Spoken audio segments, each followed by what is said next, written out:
प्रभातखबर.com, विश्वास वही, रफ्तार नहीं। बिग बॉस 13 के विनर और जानी मानी टीवी अभिनेता सिद्धार्थ शुक्ला का गुरुवार सुबह निधन हो गया है। बताया जा रहा है कि उनकी मौत हार्ट अटैक से हुई है।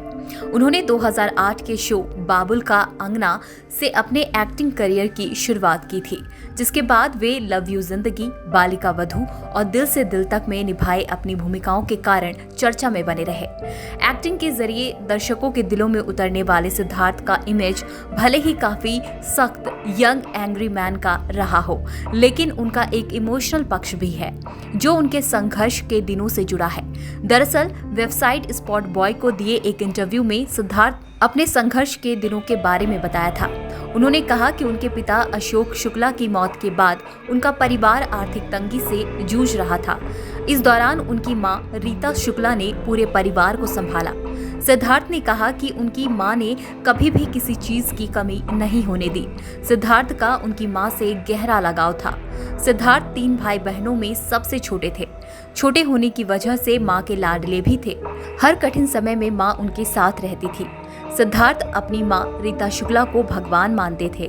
वे कहते हैं कि मेरी मां मेरी सबसे अच्छी दोस्त है। उन्होंने मां से कुछ नहीं छुपाया। सही और गलत का फर्क उन्हें मां ने ही बताया। पिता के मौत के बाद आई आर्थिक तंगी के दिनों के बारे में बताते हुए सिद्धार्थ ने कहा कि पिता के मौत के बाद ऐसा लगा मानो भरी बारिश में किसी ने छाता छीन लिया हो, लेकिन उनकी मां ने दुख का एहसास कभी नहीं होने दिया। सिद्धार्थ बिग बॉस में 4 महीने अपनी मां से दूर रहे थे। इस दौरान वे काफी इमोशनल हो गए थे। उन्होंने कहा था कि वे एक दिन भी अपनी मां से दूर नहीं रहे थे, लेकिन बिग बॉस के दौरान उन्हें अलग रहना पड़ा। आपको बता दें कि अभिनेता हाल ही में reality show big boss OTT और डांस दीवाने 3 में अपनी कथित गर्लफ्रेंड शहनाज गिल के साथ दिखाई दिए थे। बिग बॉस 13 के विजेता सिद्धार्थ शोबिज़ का एक लोकप्रिय चेहरा थे और हमटी शर्मा की दुल्हनिया जैसे फिल्मों का हिस्सा रहे थे।